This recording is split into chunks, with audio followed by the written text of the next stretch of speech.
Hey guys, Baldark here. Making a new video. I'm updating my regular Nintendo collection. I recently just got 19 new games, and that puts me up to, I just did a recount, 156 Nintendo games, regular Nintendo games. So I wanted to make a video before things got a little too crazy with my collection. It's only been a week, but I got 19 new games. For some reason I thought I had 30, so for those of you who I told I got 30, I actually got 19. I don't know where that 30 came from. But my collection is now at 156, and I am going to do small videos just showing a little quick updates of all my games. And that way it doesn't take too long for me to do this. I'm going to try to keep this video really short. So I'm going to go ahead and just start. The first game I'm going to go over is called Destination Earthstar. And when I first saw this game in the case, for some reason I thought it was R-Type, because it looks kind of like R-Type when you look at it like this, but you can't really read it. So I asked the guy to get it for me, and he was all like, "Oh, it's Destination Earthstar." I was like, "Oh, I never even heard of it before," and I didn't have it, so I had to have it. And it looks like a space shooter, and there's a lot of these, and I am a sucker for shooters, so I was more than happy to get it. The next game I'm going to go over is from Bandai, and the game's called Dragon Spirit: The New Legend. Now, when I saw this, I was thinking, first off, Bandai, right? A dragon and a bro with a sword. Perfect combination. So, I have no idea what the fuck this game is. That's all I can say about it. So I grabbed it because it looked awesome. The next game I want to get, or that I have, someone recommended to me. It's from Jalico. I don't know if that means bad or good, but it's called Astanex. Is that right? Astanex. Yeah, I think I said that right. And again, it has a picture of a dragon, and it has a bro who's going to gut the shit out of it, and some chick in a crystal ball casting magic. I mean, it's a perfect combination of things to make you want a game. So, I have no idea what this is about, but someone recommended it, and I have it, and it was really cheap. The next game is, when I first saw it, I saw Totally Rad, and it had some like sick lime green or like some neon green shit. And I'm sitting there going, Totally Rad. There's another game from Jalico, and I'm sitting there going, what makes this game totally rad? And it has a picture of Blanca trying to bust out of a box, Blanca from Street Fighter, and also the game's covered in bird shit. So I really hope that I gotta clean that up, by the way. I really hope it's not bird shit, but yeah, I really hope this game's totally rad, because what the fuck makes it rad? And I really hope it's not because of that. And the case is covered in it too. That's fucking gross. So, moving on. The next game is called Wrath of the Black Manta. Manta. I always say Black Manta. Black Manta. Now, when I played a little bit of this game, and the game looks like shit. It has like I don't even know. And, it looks like it's a mix between both Shinobi and Ninja Gaiden, because it has the Ninja Gaiden cutscenes, but it plays a little like Shinobi. And I know there's people out there who really love this game, and I'm sorry, but I think it just kind of falls short in both of those realms. I think the story's kind of shallow, and the gameplay's kind of... So, it doesn't play like Ninja Gaiden at all. Or, it plays like Shinobi, but I don't know. I didn't really like it. I played it a little bit. Maybe I need to give it more of a chance. So, alright, so moving on. The next game. I saw it, first off, you know, it says yellow, so it's just like, what is this? And then I read, it's Werewolf the Last Warrior, and it has a picture of a werewolf. And I'm sitting there going, why is the game called Werewolf, and why is he the last warrior? You gotta find out. You gotta watch it. You gotta play the game, not watch it. You gotta play it. And then I just kind of realized, but if you look at it, the werewolf is busting out of the Nintendo cartridge. You can see the chips and stuff back there. And I'm sitting there thinking like, oh my god, I have to have this. Haven't even touched it yet, or touching it, but I haven't popped it in yet to even play it, and I'm pretty excited, and it's gotta be badass. Like, it has all kinds of wind written all over it. Okay, now, so the next game here that I have is called Thundercade. Now, this is one of the very first regular Nintendo games I've ever played. I don't know if I played it before Mario, but definitely one of the first ones. It's a shoot 'em up where you ride a motorcycle and you're kind of flying diagonally, shooting stuff. And this game was awesome when I was a kid. I popped it in. I wasn't even sure what it was when I bought it, but when I looked at it closely and popped it in, it is exactly what I remember when I was a kid. One of the first regular Nintendo games I ever bought. And then when I got this game, it came with a case, and it said, I was going to rip it off, but once I realized what it was, I was totally going to keep it. It says, "To PJ from Aunt Betty and Uncle Bill." And I was sitting there going, "Thank you, Aunt Betty and Uncle Bill, for getting me one of my nostalgic games when I was a kid." So, definitely keeping that on there. The next game I have here, my 19, is Shadowgate. Now, when I bought this game, for some reason, I thought it was Shadowrun. I don't even know if that came out for regular Nintendo. I know it came out for Super. But when I bought this, I was under the assumption that it was Shadowrun, and it was really cheap. And I thought the person just didn't price it right. Well, in fact, it's Shadowgate, and it has a save feature because it has a sticker on the back. And it's exactly what I thought it was once I realized that it wasn't Shadowrun. It's a dungeon crawler where you fight stuff. So, I'm not really into that. I played my fair share of those growing up, and they're alright, so I wasn't too upset when I got that. Next game I got is Friday the 13th.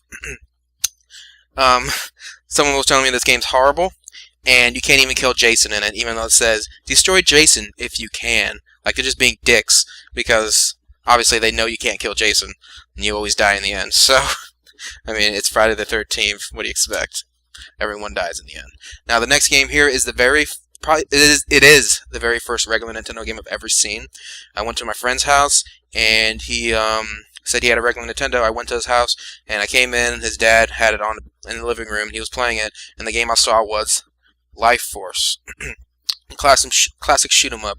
Kind of plays like Gradius. And when I saw it, I was sitting there blown away because I've never seen. Like, I thought the graphics were good, and I was very excited. It wasn't the very first game I played because his dad was playing it. And then we went to my friend's room until he was done, and then we played Super Mario and Thundercade, and then along the lines I played this. So I was glad I got both Thundercade and this game because they bring back nostalgic memories from when I was really, really young. Next game here is Isolated Warrior. It's another shoot 'em up that I got here. When I was looking at it, I had no idea what the hell it was, but it had some futuristic bro wearing purple shooting robots and shit. So I was all like, well, this game has to be freaking awesome. So when I popped it in, it actually plays like a good game. It's another one of those shoot 'em ups where you go kind of diagonally, and you do flips, and you get upgrades, and there's boss fights, and I think it's a solid game. Never even heard of it, and I was pretty happy when I bought this.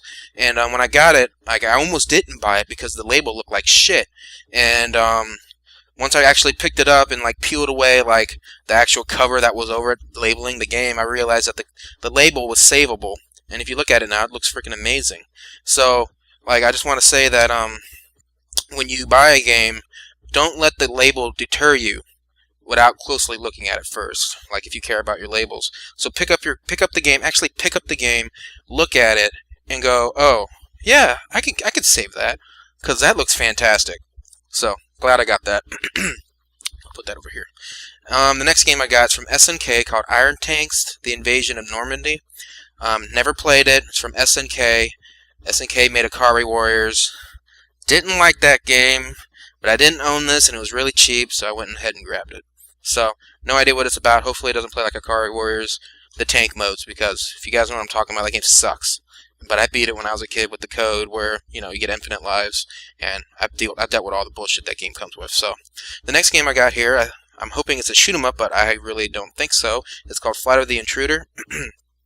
The reason why I don't think it's a shoot 'em up because, I mean, if you look at it, it looks really plain. It just has a normal airplane flying around, and it has like this white border. And for some reason, when I think that, I'm thinking it's one of those flight simulators. Now, on that note, I was surprised at the number of flight simulators that are on the regular Nintendo. First-person flying, like Top Gun. Like, I was surprised at how many of those are there because, like, it's a regular Nintendo. It's always platforming and shoot 'em ups and RPGs. But then you have flight simulators. Like, that's actually a viable genre on the system. And some of them are better than others. Some of them are really shitty, like Infiltrator. That game fucking sucks. But this game, I have no idea what it is, but I'm thinking it's a flight simulator, and I hope it's a shoot 'em up, but it might be good. Next game. I was really excited when I grabbed this. It's called Mechanized Attack. It's one of the one of the handful of light gun games that are available for the regular Nintendo, and I saw it for $5. Little label still there, and I was really excited to grab this. I mean, just looking at it, you got a scuba guy with a knife coming at you. You got some wolves down here trying to fucking eat your shit out of the grass. You got some soldiers, and then you got some robot in the background. And then amidst all that, you have your gun in first-person mode, just shooting into the midst of it. And it's just like, dude, this game looks fucking badass. And hopefully it's good, because most of the light gun games I really don't like. There's very few. But I'll get into. I'll probably make a video about those. So the next game here is Solomon's Key. Never even heard of it before, but someone told me it was a puzzle game, which wasn't too surprising because you got some bro shooting magic, walking on blocks, and then you got a fucking pixie in the background, and it's just pixies in the background, and it's just like, well, obviously it's a fucking puzzle game. Don't even ask why I even came down to that conclusion. Next game is The Ring King, and I'd like to thank Nicholas for getting me this game, or for writing his name on there. And The Ring King, now, I thought it was going to be a shitty version of Punch-Out, and it actually isn't. It's one of those diagonal games, and you walk around on a ring, and you face your opponent at all times, and you're boxing and blocking and stuff. And it actually looks really good, because I was worried that this game was going to look like ass, because it's from Data East. I believe Data East made fucking Bad Dudes, and that game's just fucking awful looking. So, actually a decent looking game, plays decently well, and I'm glad I own it for really cheap. The next game, this game looks like shit, but I own the first one. It's Top Gun. And this is the second mission. And I mean, if you look at it, some girl owned it at one point. Thanks, Christy. And didn't really care if the label looked like shit. So I got this for like, I think, $2. And it's Top Gun. I like the first one a lot, despite what Angry Video Game Nerd said. And I thought it would play decently, and I mean, if they made a new one, it's got to look better and play better. They had to like make some corrections to the game, so pretty excited I have this now. And I have 2 more games left here. Next game I have here is a Double Dragon. Got this for free because I was doing like a bundle deal, and the cheapest game I could get was $10. And Double Dragon, freaking awesome, right? I just recently, not recently, maybe a couple months ago, I bought Double Dragon 2 for $8, and I thought I got a really good deal on it, but actually that was about the price that it's worth. So I was like, oh, I already have Double Dragon 2, I might as well get 1 and 3, and there you have it, Double Dragon 2, original. And this game actually looks better than the Amiga version that I'm familiar with, and it actually plays better too, so I was surprised because usually any game on the Amiga looks immediately better than any version on the NES. But I won't get into that. So, friggin' awesome. Glad I own it. And the last game I have here for the regular Nintendo that I got is from Capcom. It's called Street Fighter 2010: The Final Fight. Now, I know the Angry Video Game Nerd, I keep mentioning him, but I mean, I'm a huge fan of his channel. And he did a video on this, and I wanted to see what the hubbub was about, and I actually played it. And the game kind of, it has tight controls, despite the fact that it's really weird looking. It's really hard, but it has tight controls, and I really like that about certain games. Like Ninja Gaiden has really tight controls for the most part. And yeah, I went and grabbed it. I mean, even though it's a joke, like it has nothing to do with Street Fighter, even though it's from Capcom, and the main character's name is Ken, but it doesn't really matter. So pretty excited I grabbed that. So I'm obviously gonna play it and beat it. And well, we still have a little time here. I don't want to get too much into this, but while I was out, I've grabbed some games for the PlayStation. I was looking at DVDs, and my friend spotted Mega Man 8 at the flea market. It was only $3. Can't pass that up. Only $3 for a Mega Man game I don't own. I don't even care if it has a green label, but it has everything. It was complete, and it's just fucking awesome. And at the same time, while we were out, I saw the same game, Mega Man 8, again, the collector's edition, and I saw it only for $10, and I know the game's probably worth that, but I wanted it because I saw it, and I don't see it that often, and it was Mega Man 8, and it had everything except for the art booklet, which is mentioned here, and kind of sucks that it doesn't have it, but I looked at it online, and I'm really not that upset about it. It kind of just looks like a little booklet. It's not like any leather or anything, so it's just pieces of, just a little, I mean, for collectors that matters, and eventually I do want to get one that has it, but as of right now, I really don't care. So, and then at the same time, since the games are in alphabetical order, I saw a Mega Man game I don't own, which is Mega Man 6, X6. So I have all the iterations of it for the PlayStation. I have 4, 5, and 6, and 8. And I believe that's all the Mega Man games that came out on the PlayStation. So I was really excited to get all those, and this game is fucking hard as balls. Never beat it. It's the only Mega Man X game that I own that I haven't beaten. So, hard game. So that's pretty much it. I didn't want to get too long, even though it's kind of long already. It's probably gonna be a 17-minute long video. But I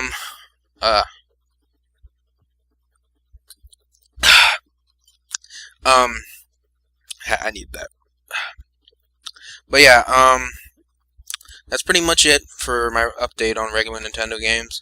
I threw the PlayStation ones in there because I grabbed them around the same time. And in the future, I'm going to be releasing more videos because I really like making these for the most part.